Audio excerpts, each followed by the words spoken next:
Paz do Senhor, meus irmãos. Amém. Maravilha. Glória a Deus. Bênção pura poder estar aqui com vocês, para nós podermos congraçar e congratular as bênçãos do Senhor nosso Deus.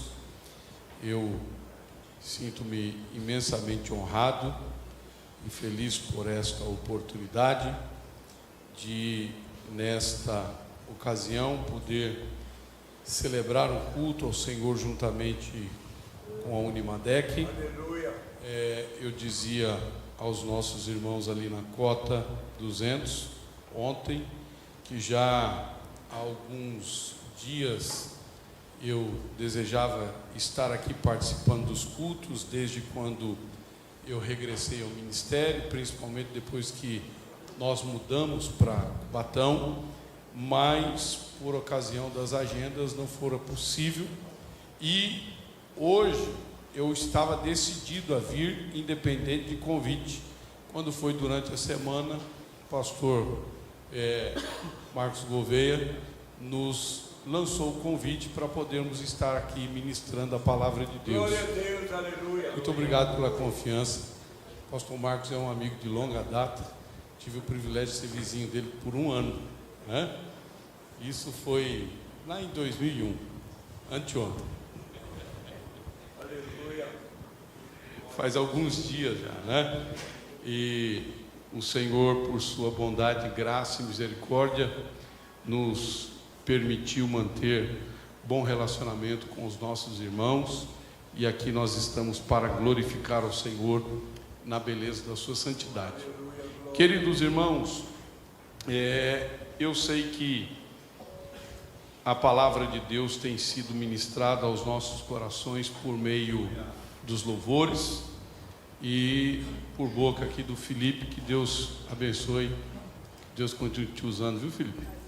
E tenho certeza de que você já tem ouvido a voz de Deus falar ao teu coração. Eu prometo aos irmãos que você bastante objetivo, porque o que Deus colocou no meu coração é algo bastante prático, bastante direto, e eu espero em Deus, na minha pequenez, poder contribuir com toda a igreja, edificando-a com a palavra do Senhor nosso Deus. Aleluia. Eu tenho refletido sobre algo que Deus tem ministrado no meu coração e tenho sido confrontado e ao mesmo tempo edificado, e tenho certeza que isso produzirá na sua vida também algo que honrará e glorificará a Deus sobre todas as coisas. Para tanto, eu quero ler com você o Salmo de número 62. Salmo de número 62 é um salmo curto, apenas 12 versos, então nós vamos lê-lo todo. Quero agradecer também a confiança de toda a diretoria da Unimadec, por certamente confiar na escolha do pastor Marcos, para que a gente pudesse estar aqui. São amigos nossos de longa data, que a gente agradece a Deus pelo privilégio de comungar da mesma fé e estarmos no mesmo ambiente, glorificando a Deus na beleza da sua santidade. Glória a Deus, aleluia. Os irmãos da Cota aí, ó, dê glória a Deus, viu? Que se os irmãos aqui não der glória, vocês me salvam aí, em nome de Jesus. Aleluia. Glória. Glória a Deus. Aleluia. Salmo de número 62, a partir do verso de número 1, diz assim: a minha alma espera somente em Deus, dele vem a minha salvação. Só Ele é a minha rocha e a minha salvação. É a minha defesa, não serei grandemente abalado. Até quando maquinareis um mal contra um homem? Sereis mortos todos vós, sereis como uma parede encurvada e uma sebe pouco segura.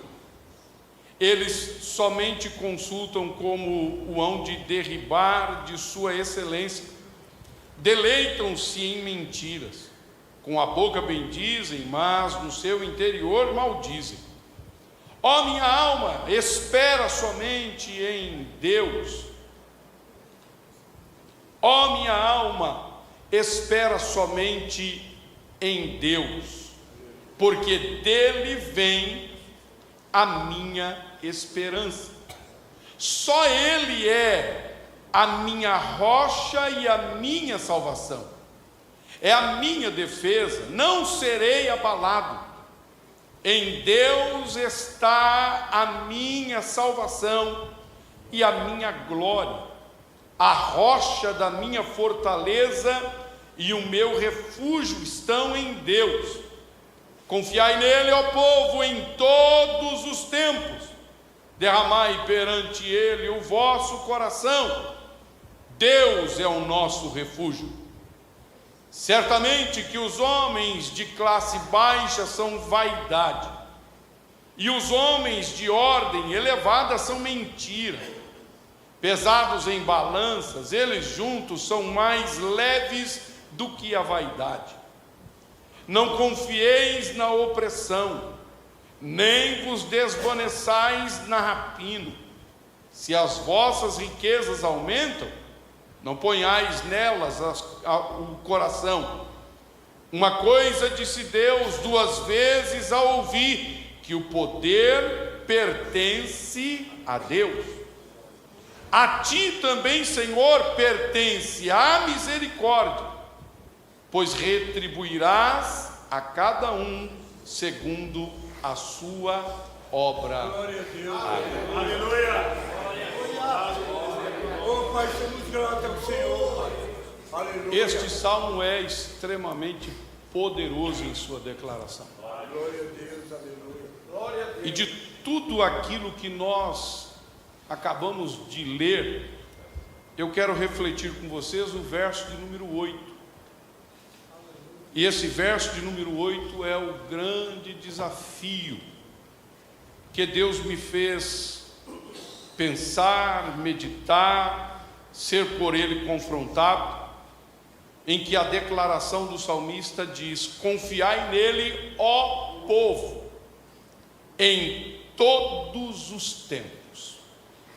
Confiai nele, ó povo, em todos os tempos.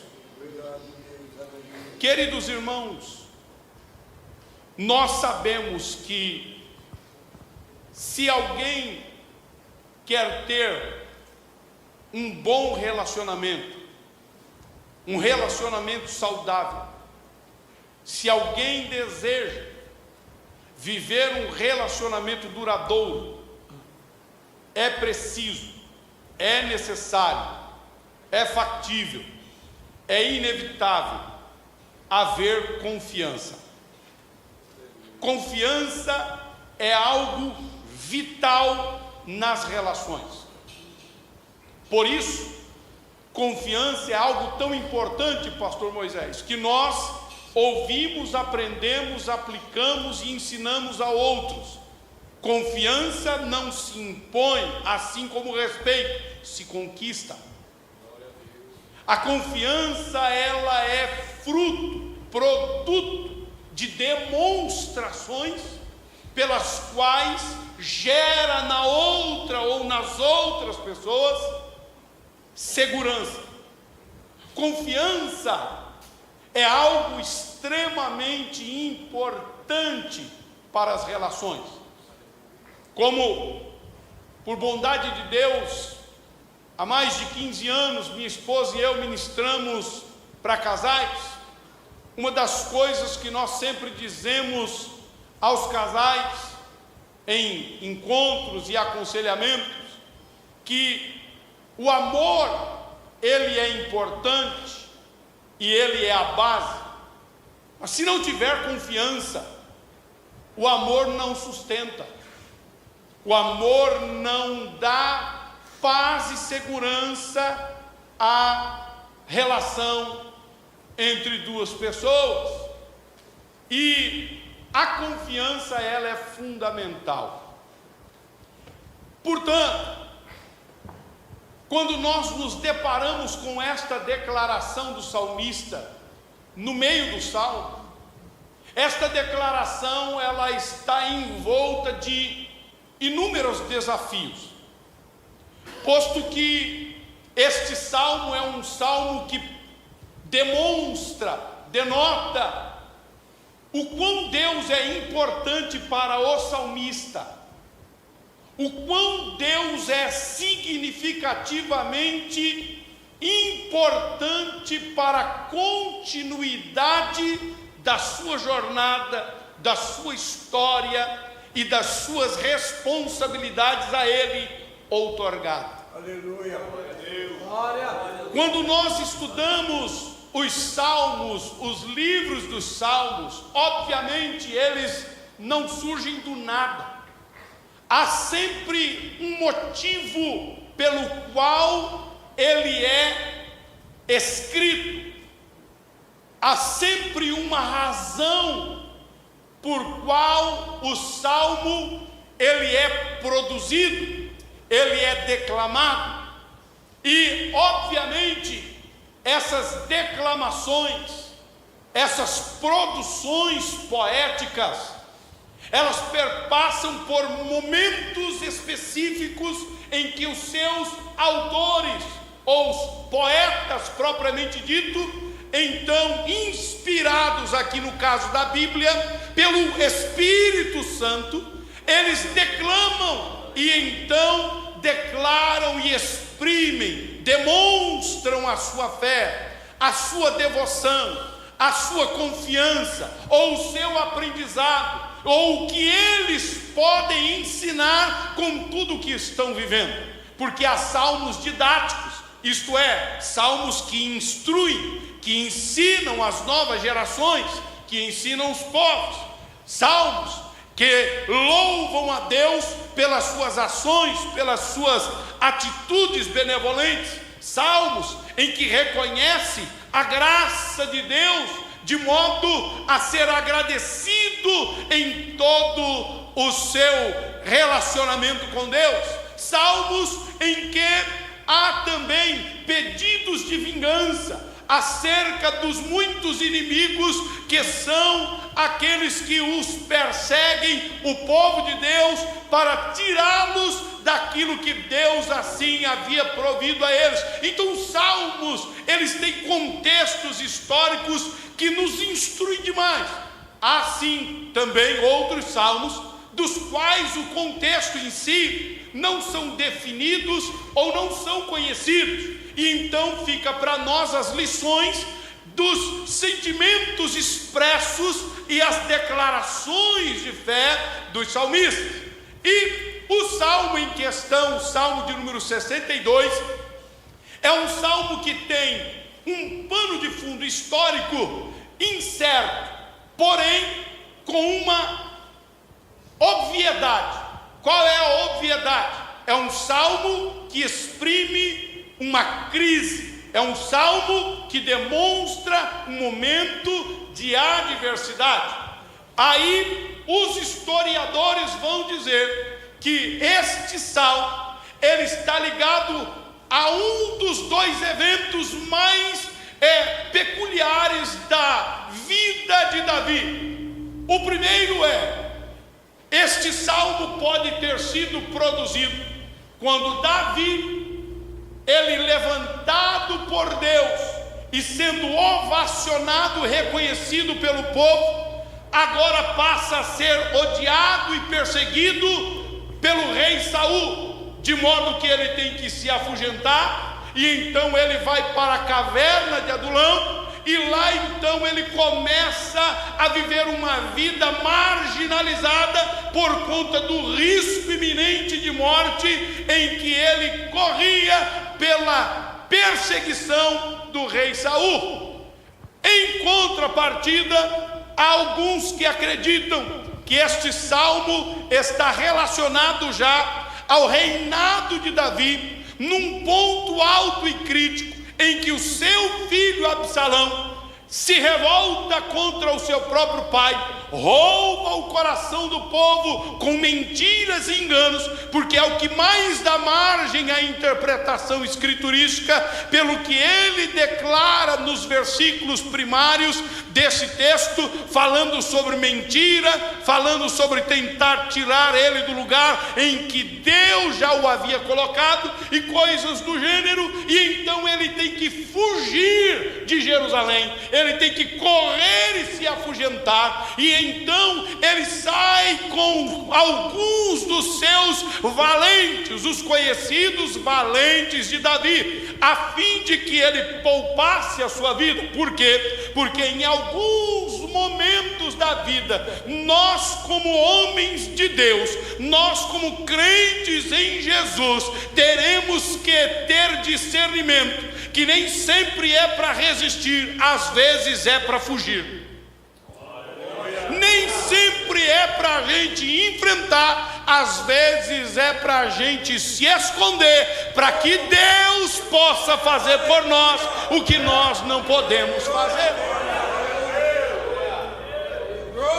E Davi estava nesse momento, e obviamente os seus guerreiros estavam ao seu lado, querendo fazer alguma coisa em lealdade ao seu rei, querendo fazer alguma coisa em fidelidade ao homem que confiaram a vida deles a ele, à sua liderança, e de maneira clara, demonstrada e aprovada pelo próprio Deus. E então a Bíblia registra aqui nos Salmos de número 62 que só uma pessoa fala, pelo que, ao observarmos o seu contexto, ninguém tinha coragem de dizer alguma palavra ao rei, ainda que tivesse o desejo de falar. Ninguém daria ao rei uma palavra de direcionamento, posto que quem estava envolvido na situação era o próprio filho do rei. E então alguém que poderia pensar consigo: vou incentivar o rei para a gente voltar para Jerusalém, tomar de novo o reino dele, mas matar o filho dele. Ninguém ousaria falar uma coisa dessa para Davi. E Davi então, ele fica num momento de reflexão da sua própria jornada, de reflexão da sua própria realidade. E então ele quebra o silêncio. E quando ele quebra o silêncio, ele quebra o silêncio olhando para os olhos daqueles homens que eram leais, fiéis, tementes a Deus e que tinham confiança em Davi de uma maneira extraordinária. E então ele declara que a razão de ele ser quem é, de estar aonde está e fazer o que faz, não é aqueles homens que estão com ele, não são aquelas pessoas que devotam lealdade a ele, mas é ao Senhor que fez todas as coisas. Ele não estava desprezando o apoio, o companheirismo, a lealdade. Por quê, pastor? Porque na frente daquilo que ele vem declarando, ele vai mostrar a eles em quem eles devem depositar a confiança e a esperança da vida deles. Porque Davi começa dizendo: a minha alma espera somente em Deus. Ele está dizendo: eu agradeço o apoio que vocês estão me dando, eu agradeço o carinho que vocês têm por mim, eu agradeço a lealdade com que vocês têm prestado a mim, mas é só em Deus que eu espero uma ação.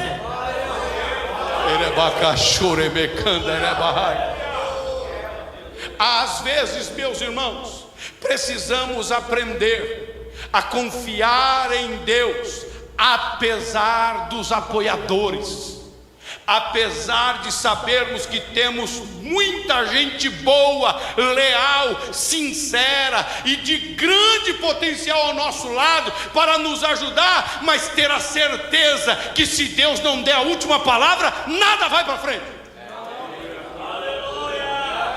Porque confiar, irmãos, para ir para uma batalha quando você tem todo mundo ao seu lado é uma coisa, mas confiar em Deus acima de todas as coisas, quando mesmo você tem apoiadores ao seu lado, e dizer: vocês são bons, mas fiel é Deus, é outra coisa,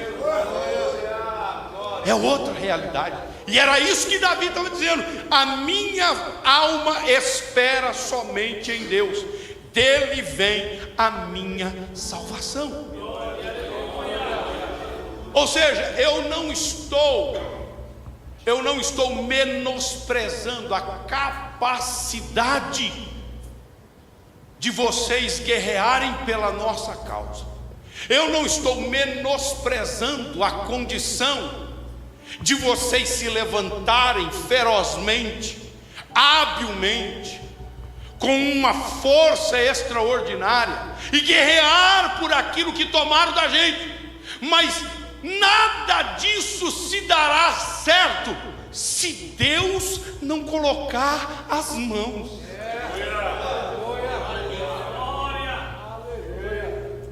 Então ele diz: só Ele é a minha rocha e a minha salvação, é a minha defesa, não serei grandemente abalado. O que isso significa? Não existe um ser humano, por mais experimentado que seja, por mais hábil e por mais experiente que seja, que em algum momento não vai tremer, que em algum momento não vai sentir o desejo de passar algumas horas pensando sobre algo, quando ele poderia estar dormindo, quando ele poderia estar descansando, quando ele poderia estar gozando de um tempo de refrigério. Não tem um ser humano em sã consciência que entende o tamanho da responsabilidade que carrega, que por mais apoio que ele tenha, em algum momento ele não vai deitar a cabeça no travesseiro e rolar para um lado e rolar para o outro, pensando consigo: o que é que eu vou fazer amanhã? Como é que eu vou lidar com aquela situação amanhã? Como é que eu vou lidar com aquela realidade amanhã? Não tem um ser humano. Por isso ele diz: não serei grandemente abalado. Mas um abalo tem. Quando a gente lê segundo o livro das Crônicas, capítulo de número 20, a Bíblia nos diz que Josafá recebe um mensageiro, e o mensageiro diz para ele: 3 reinos se levantaram contra ti e já estão em Hazazon Tamar, que é em Gedi. E a questão é o seguinte: não tem tempo para fugir, não tem tempo para alugar um exército inimigo para poder se ajuntar a você e defender a sua causa. A Bíblia diz que ao ouvir a mensagem, Josafá temeu. Não se assuste com o medo que você está sentindo. Não é sinal de fraqueza, é sinal de humanidade. Não se entregue ao primeiro tremor de barriga. Não se entregue ao primeiro momento de sensação de insônia. Não se entregue, porque isso só prova a sua humanidade. Por isso que Davi está dizendo: não serei grandemente abalado. Não serei grandemente abalado. E aí ele continua falando o seguinte: até quando maquinareis o mal contra um homem? Sereis mortos todos vós, sereis como uma parede encurvada e uma sebe pouco segura. Ou seja, tudo aquilo que vocês armaram, toda a injustiça que vem sobre mim, isso vai cair por terra. É só uma questão de tempo. É só uma questão de tempo. Porque Deus continua trabalhando, apesar de permitir um susto desse que você está levando. Apesar de você sentir esta afronta que você está sofrendo, apesar de você perceber que algo está saindo do teu controle e que você tem que sair de cena para não ser assassinado, para não acabarem com a sua história, para não acabarem com a sua vida, e fica um hiato na sua história, e a coisa parece que não vai mais andar. Só que no final do hiato, Deus reconecta a tua história e continua escrevendo ela e demonstrando a sua grandeza. Rebai a Tore Canto Leba Xéria. Uremeneia Lagiotuierebácia. Sua vida não vai parar por conta disso. Sua história não vai se findar por conta disso. Aliás, o teu fim não será trágico. O teu fim não será melancólico. Eu tenho dito isso por onde tenho passado já alguns anos. Eu tenho aprendido com Deus. Deus não dá prêmio de consolação. Deus cumpre a palavra. Quantos têm uma palavra boa de Deus ainda para cumprir na tua vida? Então fala para quem está do teu lado, é só uma questão de tempo e tudo volta para o lugar. É só uma questão de tempo e tudo volta para o lugar.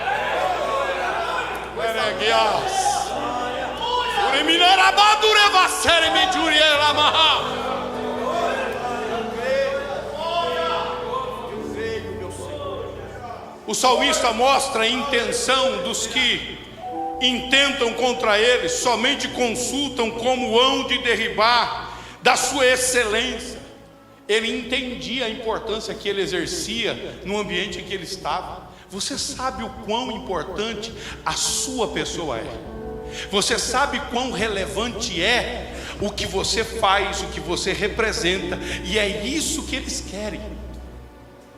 Mas o que Deus deu para o Senhor, ninguém vai tomar. Fala aí para quem está do teu lado, o que Deus deu para você, ninguém vai tirar. Podem tentar de todas as formas, mas não vai tirar de você o que Deus deu. Era bagaço e andarabahas e elemar. Aleluia. Aleluia. Deleitam-se em mentiras, se alegram em fazer com que a sua reputação seja arranhada, manchada, fazer com que as pessoas duvidem da sua integridade, duvidem do seu caráter. Mas esses dias eu estava ministrando, aliás ontem eu estava ministrando aos nossos irmãos lá na Cota dos Erros, e eu dizia aos irmãos: a nossa reputação é importante, mas mais importante é a gente saber o que Deus pensa de nós. Porque o que nós sabemos daquilo que Deus realmente pensa da gente, pode as pessoas falar o que quiser, não tira a gente do lugar, não desestabiliza a gente, não faz a gente ficar pensando consigo, como é que eu vou resolver essa questão? A gente já sabe quem a gente é.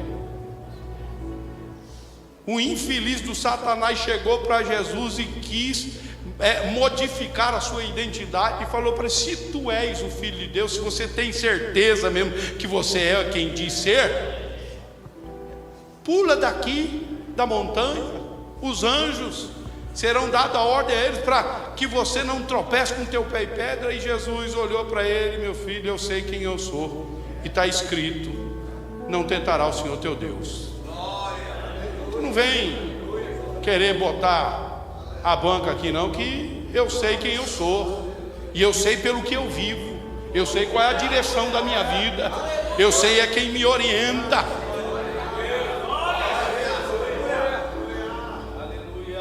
Não altere a sua identidade porque alguém fica contestando. Não importa, no final das contas, o que os outros dizem, se você sabe quem realmente você é para Deus. E então o texto continua dizendo: com a boca bendizem, mas no seu interior maldizem. Ó minha alma, espera somente em Deus, porque dele vem a minha esperança. Só ele é a minha rocha e a minha salvação, é a minha defesa, não serei abalado. Passado algum tempo, percebido quão grande Deus é, percebido quão grandes obras Deus realizou na jornada da sua vida, chega uma hora que você amadurece e diz: eu não tenho que perder noite de sono. Eu não tenho nem por que perder 1 hora do meu sono. Eu não tenho por que me desesperar se alguém quer me tirar do lugar que Deus me colocou, porque se Deus colocou, está colocado, e só Ele é quem pode tirar. Quer goste, quer deixe de gostar, quer façam, quer deixe de fazer. Deus está no controle de todas as coisas. E aí ele diz: em Deus está a minha salvação e a minha glória.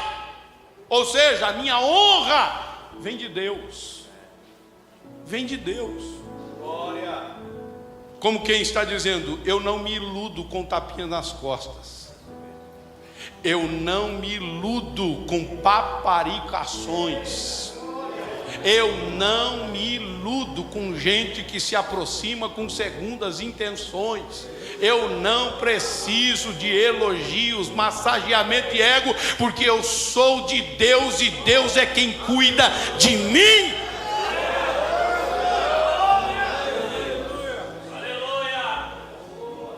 O que ele está querendo dizer? Nas entrelinhas, eu não tenho que provar mais nada para ninguém. Eu sei quem sou eu sei o que Deus faz na minha vida, faz através da minha vida e faz pela minha vida. Se alguém gostar, glória a Deus, andamos juntos. Se alguém não gostar, fique observando e veja o que Deus vai continuar fazendo. Mas até a gente chegar aí, irmão, a gente tem que amadurecer. Como disse, tem que comer um punhado de sal. Tem que comer um punhado de sal, não é, pastor Toninho? Meu vizinho.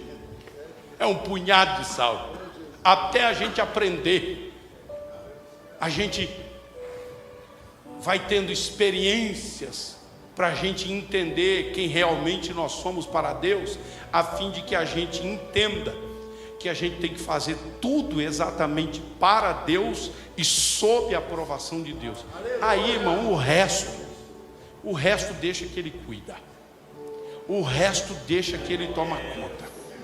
Porque se Deus não fizer mais nada, irmão, por melhor boa intenção que alguém tenha por você, também não conseguirá fazer. Não dá. Porque todos nós somos chamados para viver o propósito de Deus. Por isso o salmista está dizendo: em Deus está a minha salvação e a minha glória, a rocha da minha fortaleza e o meu refúgio estão em Deus. Nas entrelinhas ele está dizendo: eu agradeço o apoio, eu agradeço a permanência de vocês aqui, eu agradeço de vocês não terem me deixado sozinho. Mas tem uma coisa: eu não confio tanto em vocês quanto eu confio em Deus.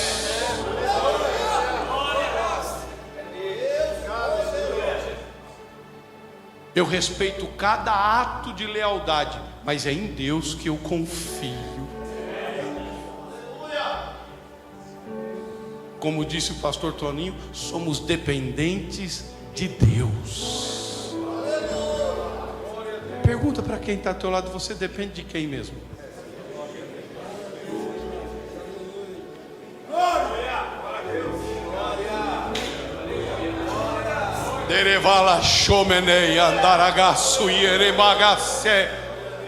Não importa a esfera da sociedade que você atua, mas se você é de Deus, saiba que é Deus quem te garante, é Deus quem te preserva, é Deus quem te dá discernimento, sabedoria, percepção para fazer as coisas, para se pôr nas coisas, para realmente representar o seu reino e a sua graça.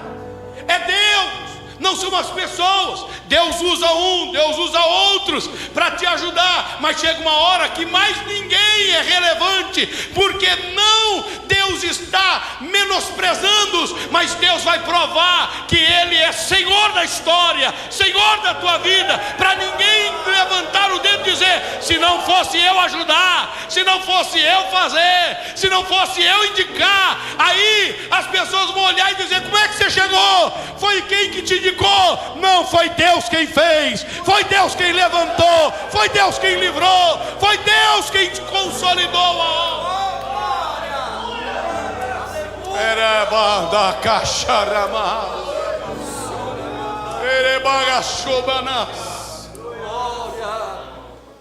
dada a sua declaração de fé, então no verso de número 8, ele é muito direto e diz: confiai nele, ó povo. E aí ele usa um tempo verbal muito interessante: em todos os tempos. Não é em todo o tempo, em todos os tempos.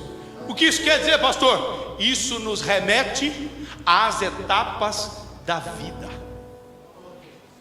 Por quê, pastor? Porque vão haver dias que parece que ele não estará com você, que parece que ele virou o teu inimigo, que parece que ele se olvidou de você, ou seja, se esqueceu de você. Haverão dias que você olhará para as circunstâncias e perguntará para ele: por que tudo isso? Aonde foi que eu errei? Aonde foi que eu pequei?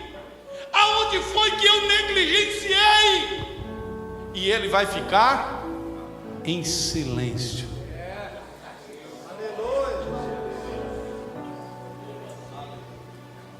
A confiança em Deus, ela pode ser aprendida à luz das Escrituras, pela revelação progressiva da Bíblia Sagrada, e deve ser aprendido. Mas eu não quero deixar para você somente isso, mas quero dar a você a oportunidade de você refletir sobre a sua própria história. Por quê, pastor?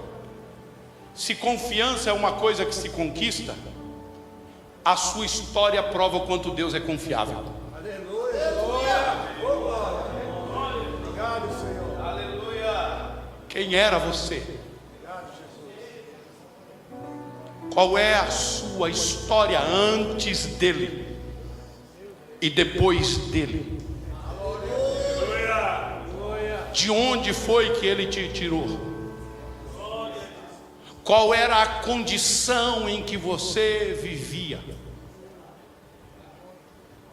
Ainda que você diga: pastor, mas eu nasci num lar cristão. Mas você não nasceu cristão, você teve que aprender a ser. Até que você aprendesse a ser, você teve que passar por alguns processos de mudança de mentalidade, para fazer com que Deus tivesse sentido para você, como seus pais demonstravam que Ele fazia sentido para eles. Porque dizer o Deus dos meus pais é uma coisa, mas dizer o meu Deus, que também é o Deus dos meus pais, é outra. Então, a nossa jornada prova o quanto Deus é confiável. A pergunta é: você reconhece a sua história segundo o propósito de Deus? Aleluia, Jesus. E por que é que você está questionando a Ele se Ele ainda te ama? Por que é que você está questionando a Ele se Ele ainda tem um plano e um propósito com você? Por que é que você entra noite e sai noite em crise, chorando e dizendo: Deus, eu não sei mais o que fazer? E aqui está o salmista dizendo: confiai nele em todos os tempos. O que mais você precisa para confiar em Deus, senão a palavra que Ele já te ensinou, as experiências com as quais Ele te fez chegar até aqui, e a presença inigualável dEle em todos os aspectos da sua vida? O que mais você precisa? Se o próprio Senhor Jesus, para declarar uma expressão de confiança e segurança aos seus discípulos, e bem como à sua igreja, Ele disse por pena de Mateus, capítulo 28, versículo de número 20, a parte C: eis que estarei convosco todos os dias, até a consumação do século.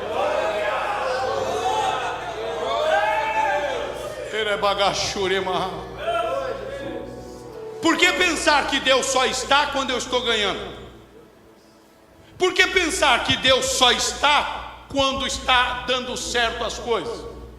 Por que pensar que Deus só está quando estamos sendo apoiados, estamos sendo compreendidos, estamos sendo ovacionados, estamos sendo apoiados de toda sorte? E por que não pensar: só estou de pé porque Ele continua aqui? Só continuo animado porque Ele tem dado a sua palavra a mim. Só continuo firme porque a presença dEle me mantém de pé. O que é isso, pastor? Isso é maturidade. Confiança em Deus em todos os tempos. A sua jornada e a minha jornada, ela é misteriosa. Ainda hoje, conversávamos eu, o pastor Carlos Cunha e o Mock, e a gente dizia algumas coisas sobre Deus, e eu dizia ao pastor Carlos Cunha: eu tenho dito isso, Deus é um ser indecifrável, por isso que Deus é Deus. Por que é que eu tenho que confiar nele? Porque Deus sabe o que faz e não precisa explicar para ninguém, Castro. Ele não precisa dar explicação para ninguém, não. É o tipo de confiança que independe de explicações. A matemática não fecha no contexto lógico humano, mas a matemática divina nunca cai discreto. Ela sempre fecha a conta, porque operando Deus. Quando foi que alguém impediu de Deus operar na tua vida? Quando foi que Deus deixou de ser Deus na sua história porque alguém não acreditou? O que importa é que você confie nele. Confie nele como assim, pastor? Primeiro, confie nele pelo caminho que ele traz. Isaías 55, versos 8 e 9 diz o seguinte: os vossos caminhos não são os meus caminhos, nem os vossos pensamentos os meus pensamentos, diz o Senhor. Porque assim como os céus são mais altos do que a terra, assim são os meus caminhos mais altos que os vossos caminhos, e os meus pensamentos mais altos que os vossos pensamentos. Quem poderia imaginar que ele daria uma revelação para José aos 17 anos de idade e cumpriria aos 30 anos, bem distante da sua casa?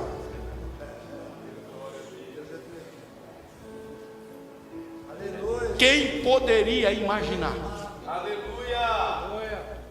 Ele cumpriu aos 30 e depois cumpriu aos 37. Por quê, pastor?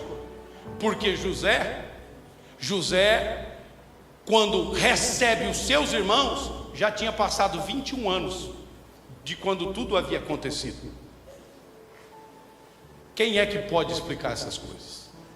Mas José confiou em Deus. E a palavra de Estevão na pregação dele diz que quando José estava na cadeia, Deus era com ele lá. Por que pensar que Deus é com você só quando você está na boa? Confie no caminho de Deus. Segundo, confie na vontade de Deus, porque a vontade de Deus é boa, perfeita e agradável. Se tem alguém que quer o teu bem e quer fazer algo especial sobre a sua vida, chama-se Deus. É por isso que ele falou por boca do profeta, dizendo em Jeremias 29:11: eu é que sei que planos tenho para vós, planos de paz e não de mal, para vos dar um futuro e uma esperança. Você está preocupado com amanhã? Deus já preparou até a sua aposentadoria. Você está preocupado com amanhã? Deus já preparou até a formação dos seus filhos, você está preocupado com amanhã, e Deus já providenciou todo o sustento da sua família. Então guarda o teu coração no Senhor, porque tudo vai dar certo.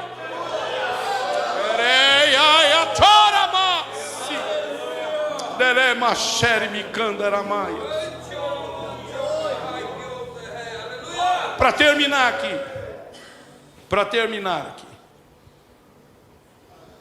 confie no poder de Deus. O poder de Deus é um poder ilimitado. O poder de Deus é um poder que o torna ou revela a sua soberania. E o que é ser soberano? É ter o controle de tudo, não ter que dar satisfação para ninguém, não ter que consultar ninguém, apenas determinar e a coisa acontecer. Por isso Isaías, quando profetizou, ele diz: quando o Senhor determina, quem pois invalida? Quando o Senhor estende a mão, quem pois a torna para trás? Quando chega o tempo de Deus determinar, não existe o ser humano, por mais poderoso na terra que seja, que impeça de Deus cumprir o seu propósito.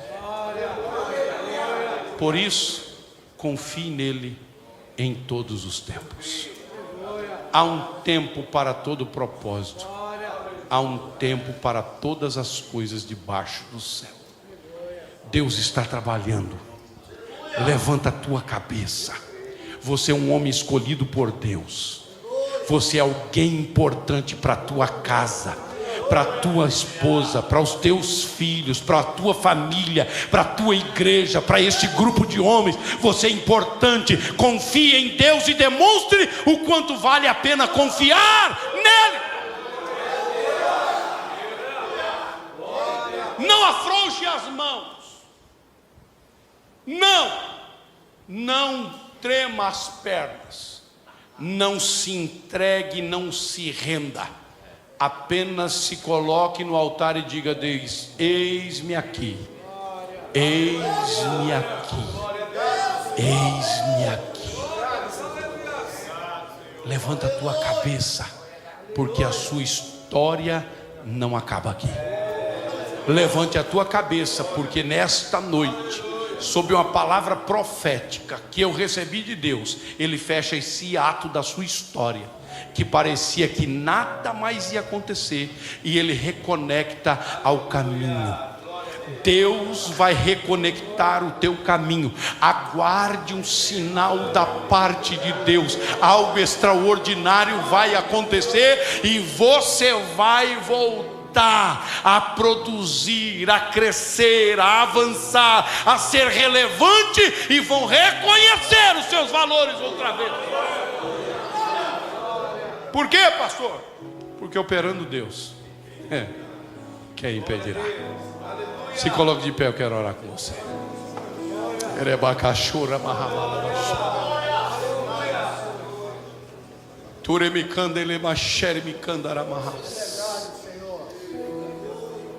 Que a sua confiança em Deus o mantenha seguro, o mantenha firme no propósito, mesmo sem ver saída, mesmo sem ver qualquer tipo de possibilidade, porque Deus não precisa dos seus contatos, Deus não precisa das suas habilidades, Deus não precisa dos seus jeitos. Deus precisa que você confie que Ele vai agir. Eu creio. Querido Deus e Pai de nosso Senhor Jesus Cristo, eu entreguei a Tua palavra, Senhor, a estes homens, a quem o Senhor confiou que nesta noite ouvissem a Tua voz. Senhor, tanto aqui como, ó Pai eterno, os que estão remotamente recebendo a Tua palavra. Tu sabes, ó Pai, quão adversário, ó Pai eterno e poderoso, tem lutado contra a vida de cada um dos Teus filhos, Senhor, para que cedam, para que sejam envergonhados, para que se frustrem, para que lamentem todos os esforços que em nada deram. Mas Pai, que nesta noite o Senhor renove a confiança deles. Ele, Abás, Urimiande, Canda, Lama, Xerme, Calabaia. Que o Senhor renove o ânimo de cada um deles, a fim de que o Senhor encontre liberdade para fazer a obra que tens, ó Pai, propositado. Em nome de Jesus, Pai, abençoa os teus filhos, de maneira, Senhor eterno, que eles possam viver a integralidade do teu plano. Pai, no nome de Jesus, que cada um de nós saiamos daqui confiantes, que o Senhor que começou a boa obra, e que temos vivido ela ao longo da nossa jornada, continuará sendo fiel para concluir o teu propósito. Pai, na autoridade do nome de Jesus, eu oro pelos meus irmãos e eu os abençoo em nome de Jesus. Receba a bênção de Deus, receba a bênção de Deus, receba a bênção de Deus, receba o renovo de Deus, receba o ânimo de Deus, receba a alegria do Espírito Santo, receba a renovação espiritual em nome de Jesus.